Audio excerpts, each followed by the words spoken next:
Siena Uguso Shadi the Moko Yensen for fraud emu na collection of individual bondholders group no one more a year adwene sankene one besa kwa kwotena a year finance ministry honom naja one more semusika na wose yedema wo na de bechi nei ye enra no be no nduba ko abakwa wosmeduasa no ene omunya aban krata echese sika no ode ma wo munti no ene omuanya nkoye kura ehun samadum tv kase edeba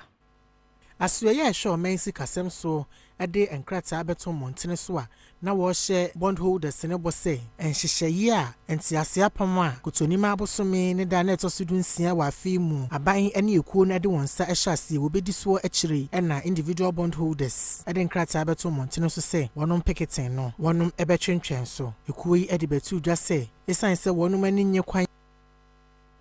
Abanya faso etuetu a wonum coupons ani won principals ninti no wonum besan atoa wonum picketing no so na bra wonum ede nkrata abeto montene so a na wo kire da wo behye wonum picketing na se no ene otwuro wo mu say bonds bi a wose wonum tua no na wo habi atwamu a wonum entua ma wonum na wonum ede wonse ko hye entiase apam no ase no so ene aduonum atwam ewa abra empanyinfo eni hyehyeye no so a wonum so ensan enka bibia enkyere wonum bondholders si echiremu a sika aban entua ma wonum no ede haw ene sunsanso boni bebre ababegya won so na wotro won krata ne mu se aban enwene manfo ho nanso sansem yi a wonum etwere wonum krata ne mu no na aban enam so a wodi ahye bondholders nyina abose wonum gusoa ene mpanyinfo a wada CIBG edinsa woso na afi so aban ewo pepa se entiase apam a wode wonsa hyase no obidi so aban echire mu se ayehummo obosomeda na etoso dunkunu afimpinu ane aduonum yensemu no coupons ane principal payments ane sese wonum etua nyina no